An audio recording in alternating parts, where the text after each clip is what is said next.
chacun doit contenir. Et quand nous désignons les personnes qui n'ont rien à faire dans notre manifestation, nous les désignons, comme je l'ai fait personnellement hier, aux forces de l'ordre, il faut qu'ils les sortent de la manifestation. Ça n'a pas été le cas hier. Quand nous avons des militants qui sont agressés parce que nous contenons les débordements des personnes de groupuscules extrémistes qui sont connus des services de police, il n'est pas normal que ces gens ne soient pas arrêtés et mis en prison.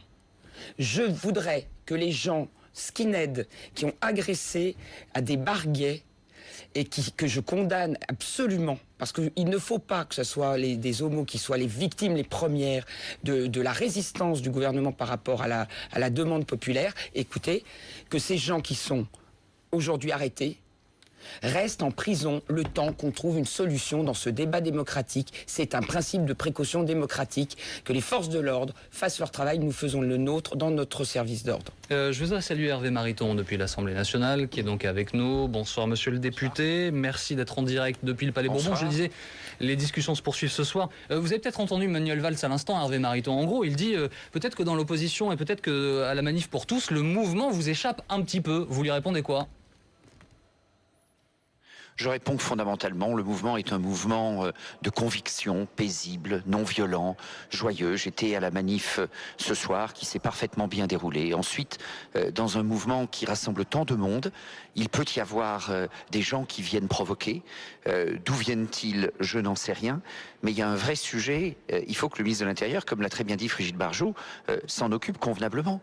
Plutôt que de mettre des quantités extravagantes de gendarmes ou de CRS à s'occuper d'enlever 3 tentes qui étaient il y a 3 jours devant l'Assemblée nationale et à mettre pendant 18 heures 67 jeunes en garde à vue, eh bien, il faudrait que le ministre de l'Intérieur s'occupe d'abord des éléments perturbateurs. Or, on constate qu'il y a à certains moments une disproportion ahurissante des forces de l'ordre.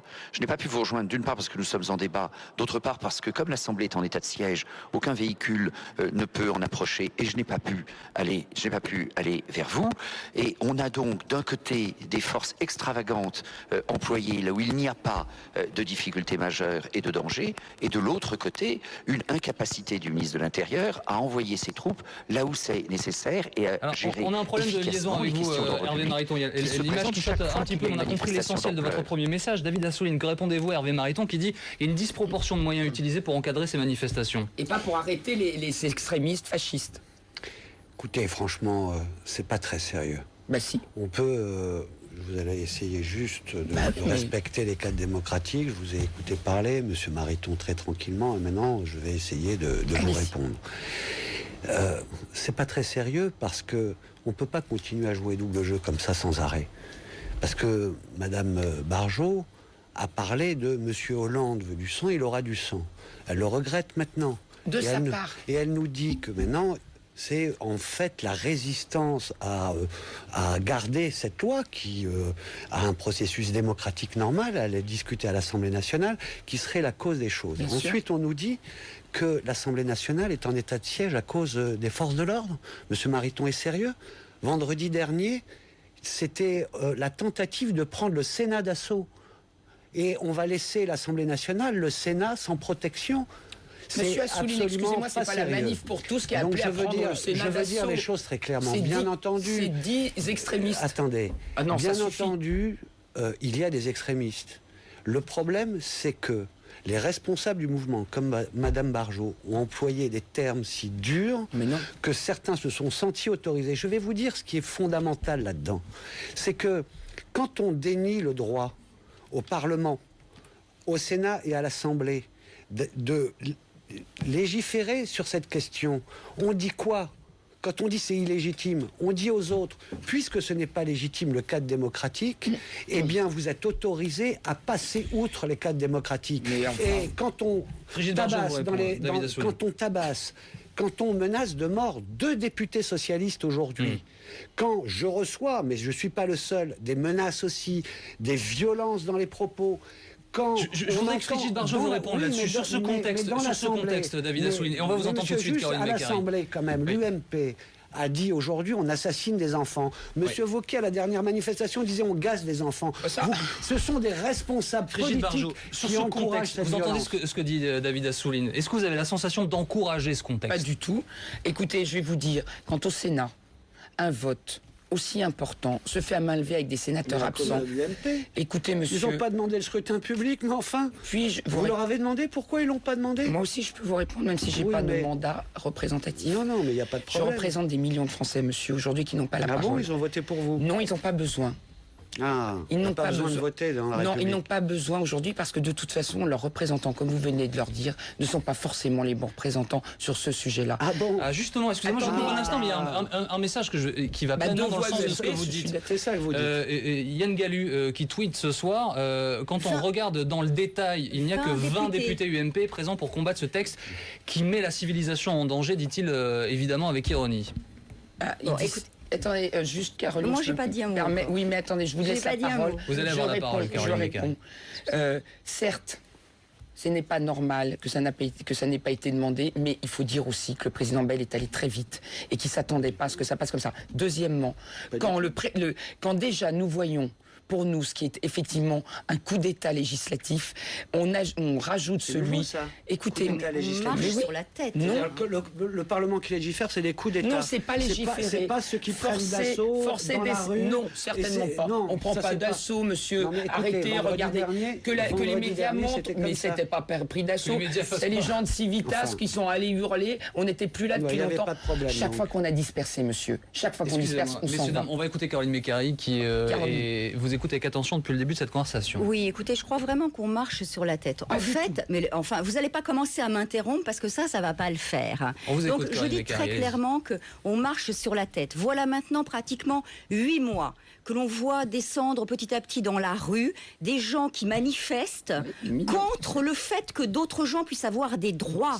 C'est quand même quelque chose qui est totalement insensé. Faux, et madame. moi, je dis que c'est la conjonction de 4 courants. À la fois le courant représenté par Madame Barjot, on ne sait pas très bien ce que c'est, auquel on ajoute la tendance de Madame Boutin, auquel il faut aussi ajouter la tendance de Madame Béatrice Bourges, très liée avec l'extrême droite, auquel évidemment l'UMP a embrayé le pas, c'est-à-dire a instrumentalisé ce débat dans une optique totalement politicienne. Qu'est-ce qu'on a en réalité? Pourquoi est-ce qu'on a des débordements aujourd'hui? On a effectivement et Civitas qui ont des propos extrêmement... Non, je ne plaisante pas, moi je les ai vus. Arrêtez de m'interrompre toutes les 2 minutes. On a Civitas, on a le GUD, on a le Printemps français. Vous savez ce que c'est que le Printemps français? Le Printemps français, ça a été lancé par mon confrère Trémollet de Villers, un avocat militant de l'extrême droite bien connu. Voilà, c'est cela que cela draine, cette idéologie soi-disant bon enfant de la manif pour Justement, tous. je voudrais que Frigide Barjot vous réponde pour la clarté du débat, Caroline Mécari. Les gens qui nous regardent simplement, est-ce que Frigide Barjot, vous reconnaissez qu'il y a des gens qui participent à ces manifestations et que ça vous échappe un peu? En tout cas, est-ce que vous reconnaissez que ces gens-là, ils participent? Pas du tout. Madame Bourges a été... Bon, Caroline, laissez-moi répondre aussi. Bah oui, moi je peux faire la même chose. Donc ces gens-là ne sont pas dans les cortèges. Le 24 mars. Mais je suis pas là dans le détail, c'est pas la question. Moi je vous dis, parce que ce détail est pas n'importe lequel des détails. Quand Madame Bourges a effectivement appelé, avec des barrières qui ont été enlevées par le Printemps français, à aller sur les champs avec les gens du Printemps français, elle a été exclue sur le champ du mouvement. Mais elle est là, elle appelle, ses militants sont dans la rue. Ces militants sont dans la rue. Bien sûr que c'est 10 personnes qui n'existent pas. Mais enfin, ils n'existent. Ça n'existe pas. David Assouline, Hervé Mariton qui nous on a retrouvé Hervé Mariton. Empêche la démocratie de votre fait. Non, pas de mon fait. C'est sûr, arrêtez de parler de ces gens. Ce sont des millions de Français paisibles. C'est votre façon de jouer double jeu. Regardez les images. C'est votre façon de jouer double jeu. Je vais vous dire pourquoi. Parce que les violences à la dernière manifestation, effectivement, place de l'Étoile, on voit des débordements, mais l'irresponsabilité que vous avez eue et que d'autres ont eue au niveau politique a été jusqu'à la dernière minute et même pendant la manifestation de distribuer des autocollants qui appelaient à aller sur les Champs-Élysées. Ensuite, certains y vont, certains instrumentalisent le fait que certains y vont et vous vous dites « Ah mais nous on n'était pas dans la violence ». C'est la même chose que quand l'UMP dans l'hémicycle chauffe à blanc et dit des propos assassins d'enfants. moi, je me dis, des esprits fragiles, ils entendent que ces gens-là, les socialistes, veulent assassiner les enfants, eh bien ensuite, on se sent autorisé de faire les justiciers, d'envoyer des menaces de mort. Bon, donc, je vous dis, arrêtez, la République, c'est une chose sérieuse. Et maintenant, vous arrêtez de jouer, Madame Barjot. On n'est pas dans une gigantesque comédie. Vous êtes à la tête d'un mouvement. Vous êtes à la tête justement d'un mouvement. Vous êtes à la tête justement. Vous avez Hervé Mariton qui est à l'Assemblée nationale que l'on a retrouvé, qui vous écoute avec attention et qui souhaite intervenir. Bon, c'est assez difficile d'entendre parce que c'est manifestement un peu vigoureux. Il y a d'abord une question, quel est le fait générateur ? Le fait générateur, c'est ce projet lancé par le gouvernement au prix d'une division grave de la société française. Donc, est-ce que dans un mouvement social aussi puissant, aussi fort que celui que nous vivons actuellement, il y a des débordements? Hélas, oui, et chaque fois qu'il y a violence, elle doit être condamnée. Mais le fait générateur de tout cela, c'est le projet lancé par le gouvernement qui divise la société française sur elle-même. C'est cela. Et donc, la responsabilité principale, elle vient du gouvernement, elle vient de la majorité, elle vient de ceux qui ont porter un projet qui est aujourd'hui clairement récusé par une forte majorité de Français. Ensuite, toute violence doit être condamnée. Mais il y a une question que les gens se posent, évidemment, et vous êtes député, vous êtes un élu de la nation, les gens se demandent si, si vous n'êtes plus représentatif, alors si le Parlement légifère, c'est l'émanation des Français, le Parlement. Si, le Parlement, je ne conteste pas. Je ne conteste pas la légitimité du Parlement.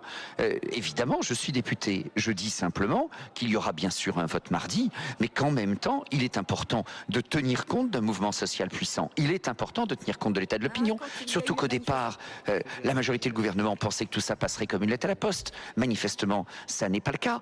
Et puis, à la fois ce que nous disons à l'Assemblée, le mouvement social, c'est aussi une manière de prévenir la suite des dégâts d'un gouvernement qui met en cause les allocations familiales, le quotient familial, le projet de Madame Bertinotti qui veut faire exploser le modèle familial. C'est notre combat, un combat positif. Monsieur Mariton, je me souviens que sous la précédente législature, il y a eu une réforme des retraites. Oui. Je me souviens que dans la campagne électorale, Monsieur Nicolas Sarkozy avait dit qu'il ne toucherait pas aux retraites. Donc il n'avait pas pris d'engagement là-dessus. Sarkozy, non, mais attendez, c'est juste pour parler des processus.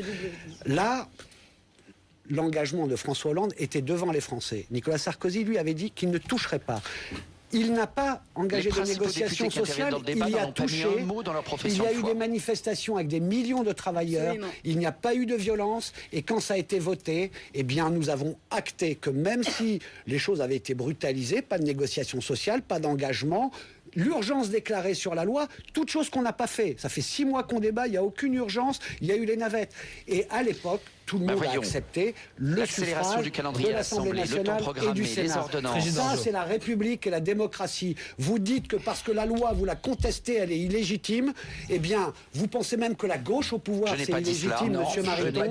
Moi, je vous dis, vous avez le droit de manifester, arrêtez de justifier la violence. Brigitte Barjot. Bon, je ne peux pas répondre sur les histoires des retraites et tout ça, c'est pas du tout notre sujet, le mien en tout cas. Le mien, oui, mais celui de Monsieur Mariton aussi, mais pas le mien, et je n'ai rien à voir dans ces débats politiques. Je fais de la politique. Aujourd'hui, le problème, c'est que les Français ne veulent pas qu'on touche à la filiation humaine, et ils veulent, s'il vous plaît, et ils souhaitent qu'on réajuste cette loi. Et que si vous ne voulez pas la soumettre, Monsieur Hollande, au référendum, parce qu'effectivement, il y a un problème politique aujourd'hui d'adhésion au gouvernement, et je comprends très bien qu'effectivement, le président de la République ne soumettra pas référendum, qu'il nous reçoive pour qu'on ajuste le texte de loi à l'égalité totale de l'union civile et pas à l'ouverture des droits procréatifs. Écoutez, on va être vraiment très clair. On est vraiment dans un débat absolument politicien, qui est attisé véritablement par le comportement de ceux qui sont contre l'égalité des droits. C'est-à-dire Madame Barjot, Madame Boutin, Madame Bourges, l'UMP, c'est très clair. Mais vous êtes dans le même sac. Vous tenez exactement les mêmes discours. C'est-à-dire un discours contre l'égalité. Est-ce que je viens de vous dire le contraire. Écoutez-moi, mais vous aussi, écoutez. Arrêtez de me crier dessus, ça ne sert à rien. Ça ne sert à rien, s'il vous plaît. Vous m'écoutez, il faudrait que vous appreniez le débat contradictoire. Il faudrait que vous arrêtiez, que vous S'il vous écoutiez plaît, le allez, débat votre temps. contradictoire. Ne mentez pas. Mais arrêtez de me traiter de menteuse, parce que s'il y en a une sur le plateau qui ment, c'est vous et pas moi. Ah oui, sur quoi? Sur l'égalité des droits? Oui, absolument. Bien S'il vous sûr, plaît, sur ce n'est l'union pas. civile. Non, mais bien sûr, l'union civile, ce n'est pas l'égalité Bien des droits. sûr que si. Ce que je veux dire, la seule chose qui est importante dans ce que je veux dire, c'est qu'aujourd'hui, on entend des propos qui sont d'une violence extrême, Mais c'est qui pas sont vrai. insultants. Il n'y a pas de débat aujourd'hui. Il y a de l'insulte Mais c'est qui faux. autorise des gens à être violents vis-à-vis des homosexuels, en parole et en acte. On l'a entendu dans votre reportage avec l'agression de ces 2 bars à Lille et à Bordeaux. C'est cela qui doit C'est arrêter. des skinheads. Et tout ça pourquoi? Parce qu'en fait, il y a une volonté anti-parlementaire qui dit bien ces racines de cette droite extrême. Oh là là, C'était ça qu'on y est est. là-dedans. On va juste- On on est va vraiment s'arrêter- là-dedans. on va s'arrêter là. On va Arrêtez, s'arrêter Madame là. Licari, Non, c'est mais- ridicule, Non, personne il n'y y a croit. rien de S'il vous ridicule. plaît. Personne n'y S'il vous croit. plaît, s'il vous plaît, C'est mesdames. le peuple Madame Barjot, français.